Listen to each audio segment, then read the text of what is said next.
Біз қазір Linkfly деген сайт жасауды үйренетін боламыз. Сол үшін біз Play Market'тен Linkfly деген программаны тартып аламыз. Тартып алғаннан кейін бізде осындай бет шығады. Сосын бізде былай көріп шықсаңыз болады. Не адамдардың жасаған сайттары да осылай көріп шыға берсеңіз болады. Сосын мына жерде домға кіресіз. Начать дегенді басамыз. Сосын электронный аккаунтымызбен кіреміз. Осылай үстін бір рет басамыз. Өзіміздің электронный аккаунтымызбен кіреді. Мына жерде мен Жанар Жанибек қызымен кірем. Өзіңіздің Google аккаунтыңызбен кіргеннен кейін сізде осындай бет шығады. Сосын біз создать свой первый слайд нені басамыз. Үстін басамыз. Страница ссылка дейді. Міне, осындай бет таңдап аламыз. Өзіміздің free деген тұр ғой. Соның үстін басып, өзімізге керегін таңдап аламыз. Енді қайсысы керек? Бұл жерде оңай, бүкіл оңай жасалынады. Мына жерде дизайндарды бізге көрсетіп тұр ғой. Тегіндер free деп жазылып тұрады өзі. Мына біреуін таңдап көрейік. Может, бізге ашылар, ашылмас. Pro екен, бізге ашылмайды. Қазір фриларын қарап алайық.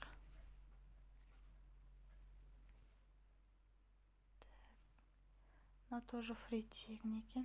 Қазір қарайық. Өзімізге керегін күштісін таңдап аламыз. Цвет дейді.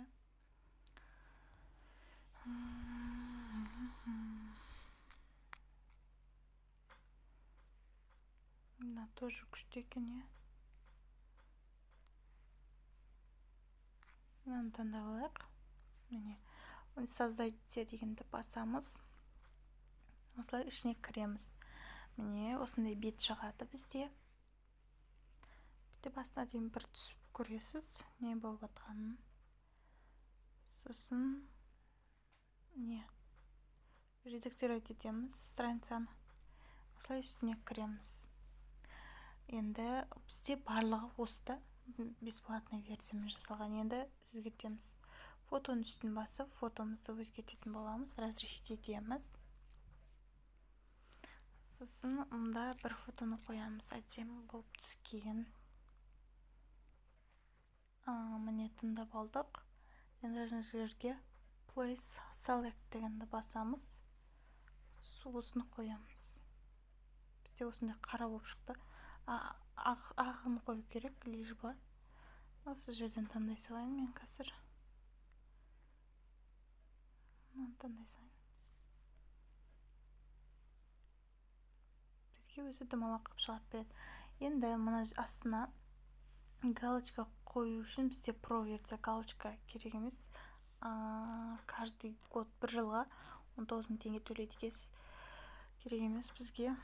Галочка керек емес. Енді мына жерге мысалы немен айналысасыз, соны жазыңыз. Болмаса өзіңіздің Instagram аккаунтыңызды жазсаңыз болады.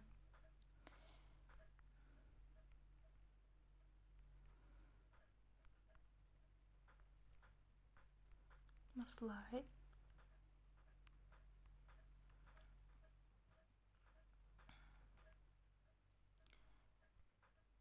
Мына жерге сайт жасау маманы деп қойсаңыз болады. Мысалға өзіңіз немен айналысасыз, соны жазасыз. Сайт жасау маманы. Енді қайтып сохранитті басамыз.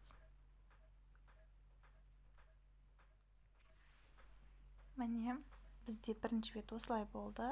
Енді мына жерге екінші точкаға кіреміз.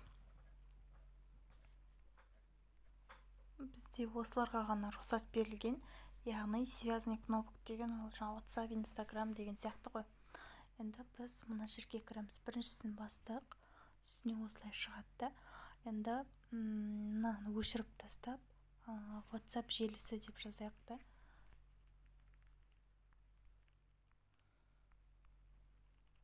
WhatsApp просто жерге WhatsApp'ты қоямыз да, сосын номерді жазамыз. 776 6 514 55 99 WhatsApp номеріңізді қатесіз жазу керексіздер. Сосын мына жерге иконки қойсаңыз да болады, өзіңіз білесіз, мен қоймаймын ештеңе. Сосын анимация дейді. Қараңыз да, WhatsApp-тың ол платный версия екен, бізде мына жерде тоже платный версия. Айына төлейтін болсаңыз 2300 теңге екен. Ал ештеңе керек емес, мынаны қосу үшін да платный екен бізде. Енді осылай шықты да.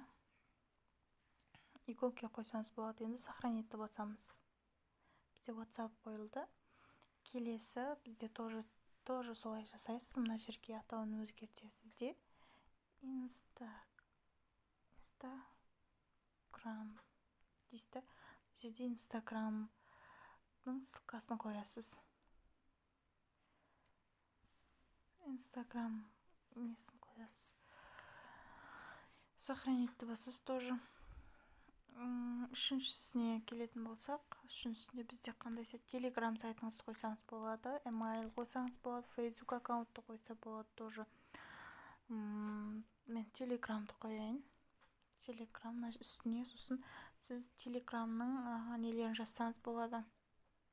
Telegramның иконкисын алып қойсаңыз болады. Сонда күшті болады мына жерге ше. Сонда әдемі көрініп тұрады. Сосын үшінші бізде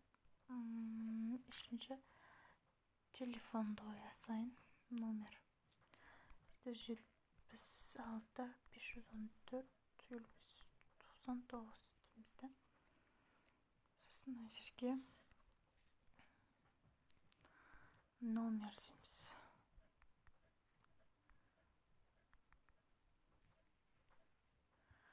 Енді бізде осындай болып шықты да. Енді тағы да кнопка қосатын болсаңыз, мына жерде өзіңіз білесіз, ссылка или форма. Бізде қандай форма қоюға болады? Бұл жерде форма керек емес, өйткені бізде формамыз бар. Сол үшін біз басқа нәрсе қоямыз. История кнопка дейді. История тоже платный болу керек те.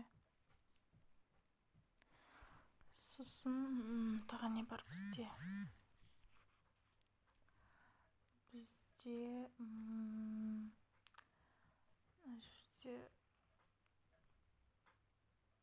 тоже бұл керек емес.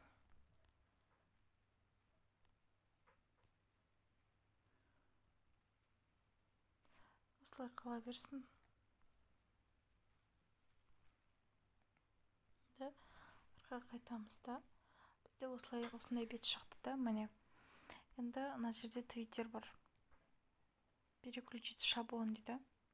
Шаблон ана жерде бұлар бізде платный ведік жаңа. Ана жерде шаблондарды ауыстыруға болады. Мынаны ауыстырсаңыз болады тоже. Осылай қойсаңыз да болады. Біз самый простойын қойдық жаңа. Творческийдің үстін бас көрейік.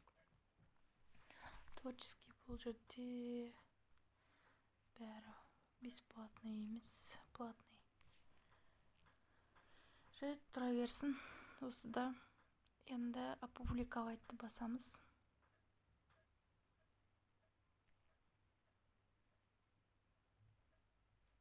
Бізде WhatsApp желі қолданып тұр ғой.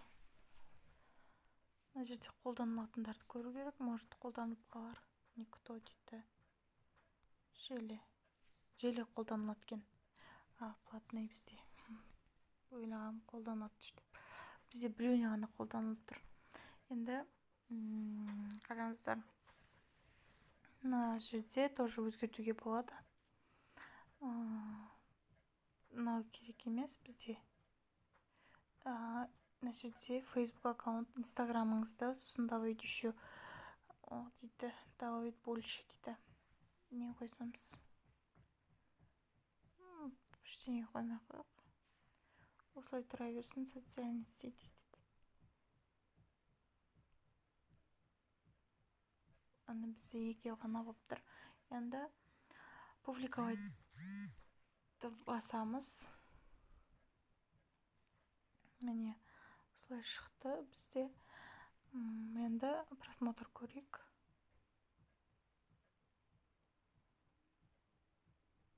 Міне біздің сайт осылай шықты да. Қараң, әдемі шықты, иә. Енді WhatsApp номерін басса бізде WhatsApp номер шығады екен.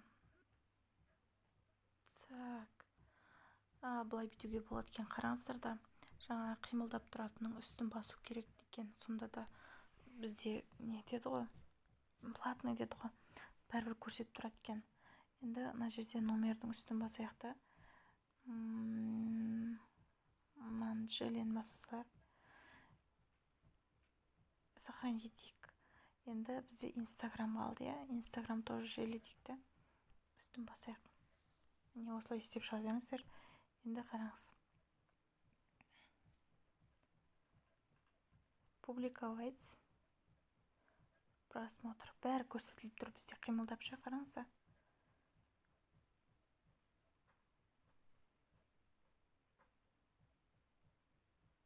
Міне өзіңіз ауыстыра берсеңіз болады, платный дегенмен бәрі не қылып тұрады екен. Ненің үстінде, Инстаграм мен Фейсбуктың үстінде тоже істеуге болады. Енді бізде мына жерде копировать ссылка дейді. Настройка разрешения дейді. Осының үсті көрейікші, үстін басып. TikTok дейді.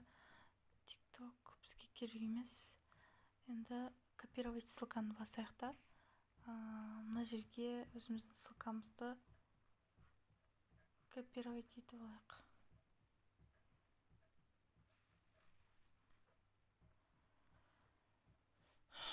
Жанар деп көрейік. Жанар. Сохранить етілер. Енді бізде осылай Жанар дедік та. Сосын мына жерде екі тұр ғой. Сосын үстін басып, міне скопировано деп тұр. Енді біз оны барып Инстаграмға, болмаса Инстаграмға қойыз. Ойын біз қайда қойыз? Инстаграмға барып қоямыз. Инстаграмға білесіздер, иә, қалай қою керектігін. Көрсетпей қояйын, менде WhatsApp номері тұр.